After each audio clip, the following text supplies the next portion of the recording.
Hello, it's Daryl at 10 Foot Truck. Good Attitude Services. It's a beautiful day today. I'm going to turn the air conditioning on a bit. It's warm. It's not that warm outside. It's 72 degrees outside, but inside the cab it's kind of warm. I want to show you these trees here. Look at this.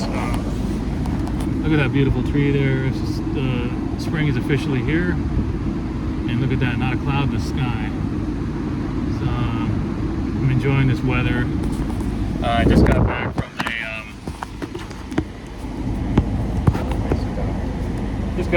I don't have a stand for my phone, so and I don't like to put it over there. Let me see if I can get it over here. There. I don't know. Anyway, just got back from a storage facility move. Repeat customer. I helped her several times. Real nice customer. She just needed to upgrade her storage into a bigger storage unit, and so, there's no stairs involved. It's just basically packing the truck, driving it across to the other. I love storage units jobs. Those are my favorite. Either storage move in or move out, or storage clean outs. But the storage moving from one storage unit, a lot of people do that when they get an upgrade to a bigger size or downgrade. So I like that work. She'll probably hire me later on when she does move out of the storage unit. Or move some of the stuff out later. So I'll probably be doing another job for her. Real nice customer, repeat customer. We got to talking about, I was asking her about the cost of that storage facility, because it's a nice area, it's a nice facility, and it's one of those, roll-up door, ground level, there's I like the storage units where they're all on the ground level, and they have the roll-up doors and like a warehouse. I don't like the storage unit where you have to go into a building and go up an elevator. That takes too much time. It's really difficult loading in and out of those. So the ones that are ground level like that, the warehouse style roll-up door ones, are great. So I was asking her about it because the storage unit I had, it was costing me too much money for the size of the unit. So I ended up taking my stuff out of that unit and canceling that account with them as far as getting that storage unit. And now I'm looking for another storage unit, and those prices there are pretty reasonable. So I'm going to go look back, because I like the way where it's located. It's located in an area where it's not too bad, and the roll-up doors, and a lot of space in those. So it'll be good for I get a lot of stuff that I could recycle or things that I could use. And sometimes I just have to get rid of things real fast because I have no room right now. I can't keep it in the truck. So a place like that would be ideal. And for the price, I'm thinking about doing that. So I'm going to look back into that. She said they had a good deal online on their online prices. So that's good to know. So I learned that, and the job went great. I have another job supposedly today. It was a customer, another repeat customer. So this other repeat customer contacted me about doing a moving job today, and that was 2 days ago. And then she wasn't getting back to me about the location, because it was I was going to need help with some of the items. So I was asking if she's going to have people there to help me with some of the heavier items. She got back to me, and then she didn't confirm the job, didn't tell me the location and all that. Wasn't getting back to me as a confirmation for the job. So this other customer that I'd worked for this customer that I worked for today 3 years ago, and so when they contacted me, I was like, oh yeah, I remember that customer. It was nice, it'd be a nice customer to work with, and it sounded like a really good job. So I went ahead and took the job, and then contacted other people saying, well, I didn't hear back from you about the job for Friday, so I might have some time later after I finish this job if you want to do that, or I might have I'll have some time maybe on Sunday to do that moving job. Of course, she got back and said she'll get back to me on that. So luckily I took this job because the other one never confirmed, but I was betting on that job. I was waiting on that job to be for today. But then when that other lady called, I'm like, you know what, they haven't confirmed yet. So if you don't confirm, if they don't have a confirmation, like an address or a time, location, even though they've talked about the job, that's not a confirmation in my book. Confirmation in my book is when the customer says, okay, meet me at this address at this time, and and then this is like confirmation. I'll say I'll meet you there at this time. she never confirmed that, and that's a repeat customer, so I know I'll probably end up doing the job later on down the road. But so luckily this job popped up. So far it's been repeat customers this week. I had one new customer that also is going to be using me later. She wanted my card, so that could probably be a repeat customer. And it's mostly moving jobs. All of my I haven't had any junk removal this week. It's been all moving jobs. So in a sense, that's why I keep the moving aspect of my service. I keep that one because small moves, storage moves, that kind of thing, deliveries. Because there's a lot of those in the summertime, and like I said, this whole weekend's all been. And another thing too I like about moving and that kind of service is that there's a lot of repeat, because this lady I work with, I helped her move to her apartment 3 years ago, and now she's moving. Now she's finding another place and temporarily waiting, and so she has to put it in storage. So people are moving a lot, more often people move than they do, at least in my experience. More people move, on a regular basis, than, or more often than people call for junk removal, especially if they're living in apartments and renting and that kind of thing. Apartment moves, you can get a lot of repeat customers because they get better deals, or they're more likely to move than a person that buys a house, and they may not move. They may move, but they may be there longer. So you get that moving customer, but they may turn into a junk removal customer. They may have things they have to get rid of on the move. Before I did junk removal in the early days, I was getting a lot of people giving me stuff, and I didn't really think about junk removal at the time, but I was doing moving. But people would give me a lot of stuff after their move, because a lot of stuff they were sifting through, they didn't need anymore. And I've had people give me entire storage units when they were moving across country. So I was acquiring a lot of things, and at that point I had more property, so I was doing garage sales and then donating some stuff and that kind of thing. I had more room for storage, but I didn't even think about it. At the time, I wasn't even thinking about charging the customers another fee for junk removal, because to me it's like, during the move, they're like, you want to take all that stuff, and it was, usually it was good stuff. It wasn't stuff I could use or I could turn around and sell it. So I would take it. I would take garbage. So it's just like furniture removal and that kind of thing. But I never thought about an extra charge, because I didn't know anything about junk removal at the time. So now that I learned about junk removal through YouTube, and I've been doing it on as a side business too, now I know more about how to charge for it and the fees and all that. So a lot of the customers may turn into a junk removal customer when they're moving some of the stuff, and then I just add a certain fee on top of that. So I've done that. But yeah, moving though, you get more repeat customers. So that's why I keep doing that. And I can only do small moves, of course, because the truck's only a certain size, and it's usually smaller apartment type things. So that's about it. I think I'm gonna head home. I'm gonna see if I can get that customer to contact the customer about that other small move, and then I gotta get some ads up for the weekend, and I gotta check on some other stuff. There's some other jobs that are coming in. Just want to check in on that, and the fact that I might be able to get a decent storage unit. So sometimes you learn things with these customers. You learn about better deals for storage or different things when you talk to them. It's good networking and finding certain information you'll find that you may not have known. So when you're out there doing service jobs, you get to meet people, meet nice people, and learn things, and that may be beneficial for you too. So it's good to network too, as far as customer service and all that. And then I think that's about it. I think I'm gonna head out of here. I wonder if this phone will see something on this. I've never done this with a phone like this. God, the air conditioning is taking some time. I wonder if I need to charge it. No, I guess it's okay. I'm gonna shut it off there. Let's see. Okay, Okay, yeah, I'll have to put that over here. Let me see. So that may be upside down. I'm gonna put that over there. I'll take you along with the drive. I'm not gonna talk much. I may edit this out, but I figure why not film it. I didn't want to film it there because I can't see my speedometer. I really need to get something where I can hook the phone into I used to have a thing right here. I hook it into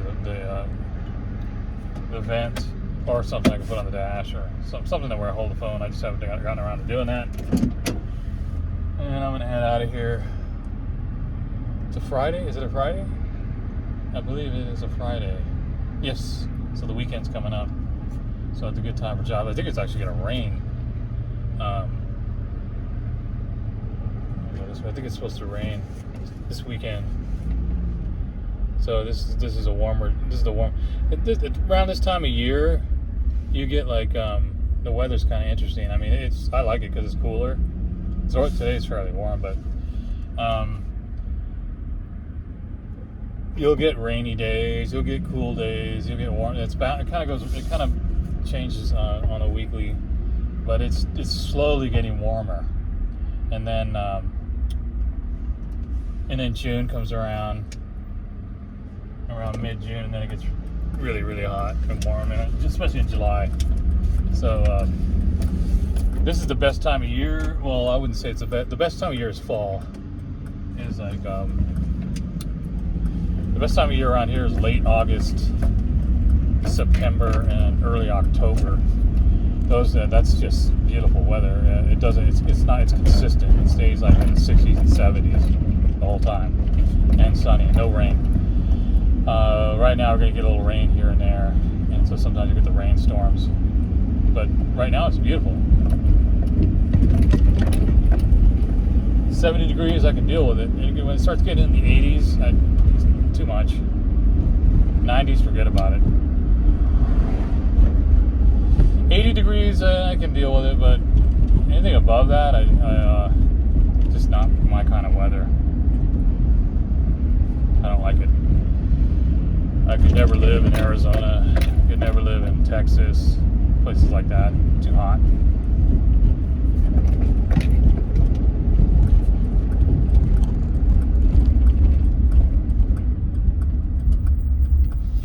Well, it depends on what. I don't know if all of Texas is. I know southern part of Texas. And Houston, hot. It's hot, humid.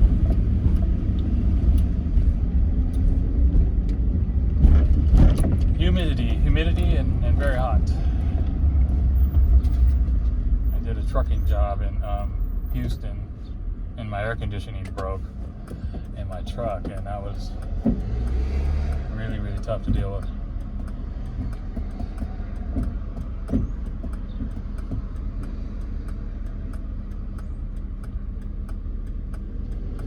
A lot of traffic today. Well, yeah, Fridays there's quite a bit of traffic.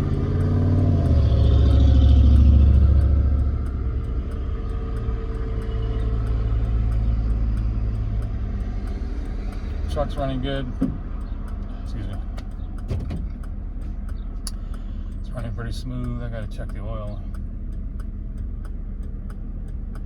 Air conditioning's working. I can see.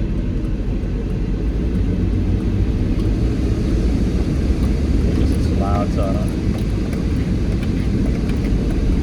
really need it, but it's there. Gotta have air conditioning in this area in the summertime. I don't think you can survive without air conditioning. Although back in the old days, I guess people did. You know, you watch those old movies like from the 60s or 50s and 40s. Or when did air conditioning come in? I don't know. Maybe it was the 40s. I mean, but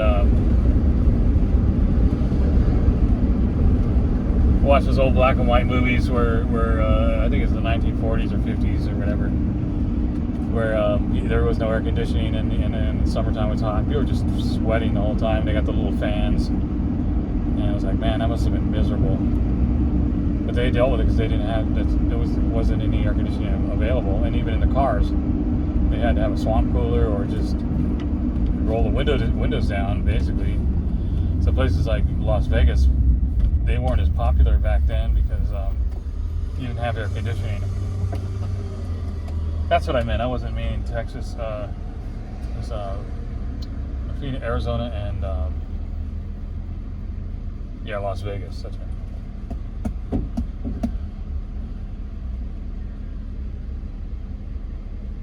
Let's see if I turn that on.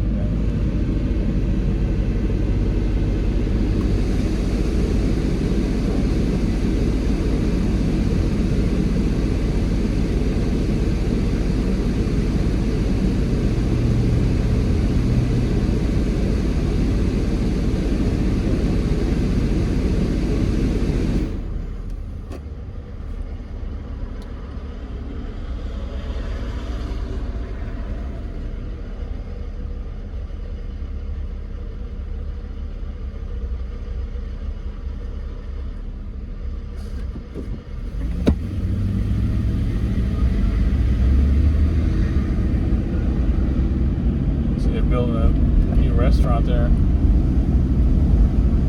They built a lot of apartments around here, and they're building a restaurant. I mean, they're building up a lot around here. Yeah, this area is actually expanding. It's growing population-wise. Housing, building, apartments, businesses, restaurants. It's not shrinking. It's a lot of people are moving out here in this area, so. It's not good for people who, because things are getting expensive. Like I was talking to a customer today about it, the rents are getting expensive, and, prices of houses and things. That wasn't like that, not that long ago. It was fairly reasonable around here. In the last 5 or 6 years, there's been a lot of people have moved here, and because it was reasonable, because other places were getting expensive. And this area was reasonable, so they move here. But then, of course, what happens is the prices go up. So. Good and bad. I mean, it's good for people who have the money, who they can get a good discount, a good place to live. But it's bad for people who, when the rents go up and everything, and it becomes expensive. It's not as expensive as some areas, but it's just the prices are increasing. And that can hurt someone's budget if they're used to a certain price. It can be good for business too, because a lot of people moving here. That means there's more business, more customers for these types of services. So that's a good thing. So I mean, it's good and bad. And if you look at everything has a good and a positive and negative side to it. Like I look at it as it's good for business, but then it's a little more difficult. You gotta have a good. We're like I'm established, the rental, and as the rents go up, you have to increase the prices, and you want to keep the prices, at a reasonable price. You don't want to jack your prices too high, but as things get more expensive, there's no choice, right? So that's the way it goes.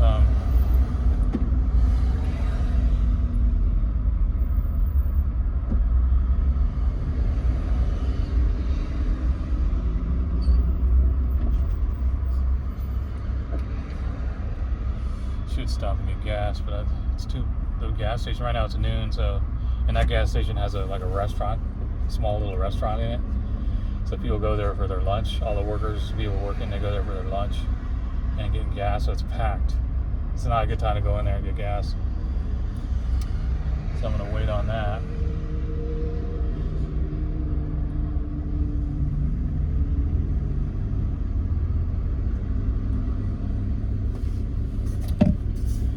Water.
have to take some stuff to the dump. Maybe I'll do that today. I got a bunch of stuff that I put in the backyard. I didn't want to take it all. I want to take everything in a full load. I don't want to take just 1 or 2 items. So you got to pay the minimum charge. So I like to stack the truck full if I'm going to do that. So maybe I'll do that later. That's a project we can do.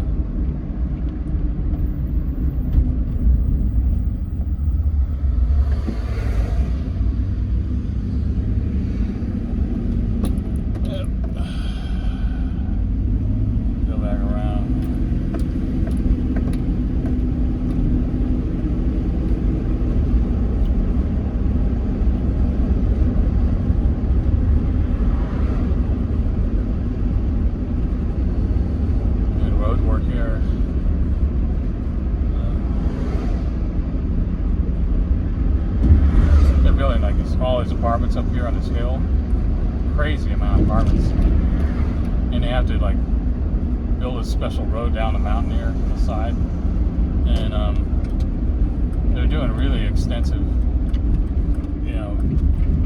pile driving or something, making all kinds of racket, drilling and jackhammering and you name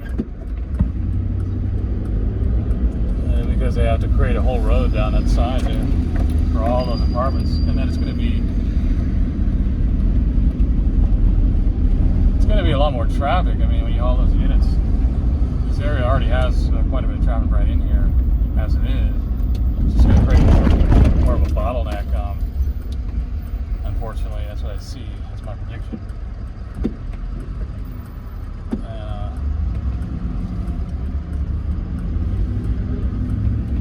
I see that happening because you look at the amount of apartments up there. You can't see them here, of course. It's a lot, and they weren't there before, and there's nobody in there yet. They're still building them, and they haven't even made the road that goes to it.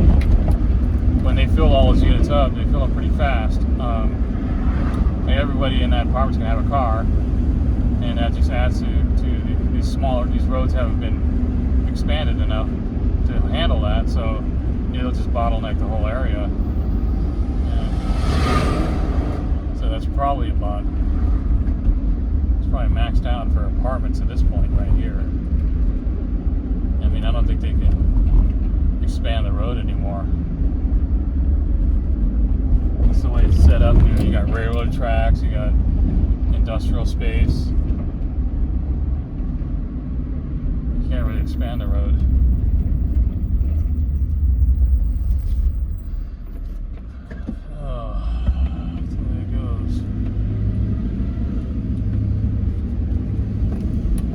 Enjoy just driving around in the nice weather, but I gotta get home.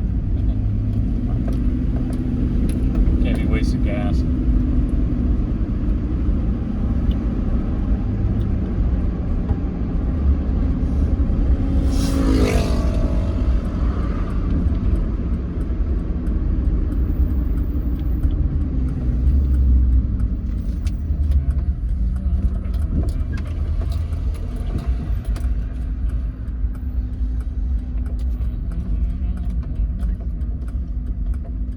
Construction here too.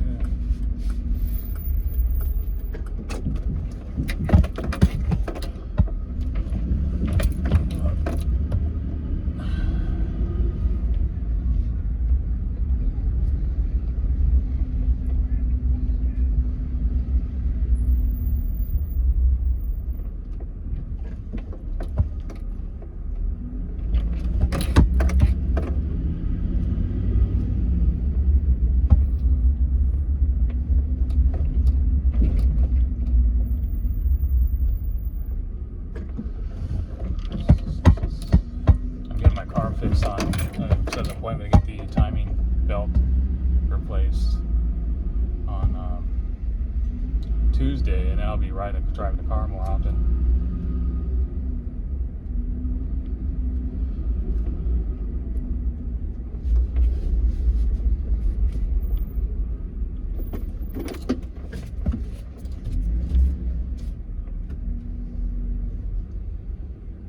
Because as it is,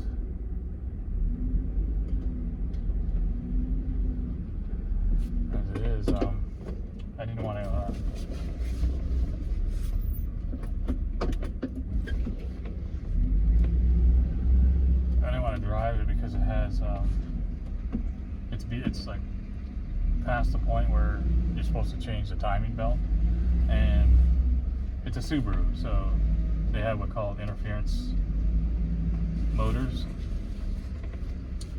If you know what that means, I don't know. I don't know what it means. I know just what it is that if the timing belt breaks,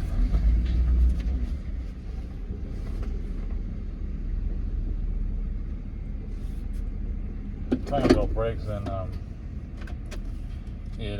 it can destroy it. It can mess up your valve. It can mess up the motor pretty much if you don't catch it in time. Even if you do, I don't know. I've heard that it can be bad. So it's way past the point. So I didn't want to drive it anymore because I figured I'll just wait till the mechanic was busy. So I had to shut this car off.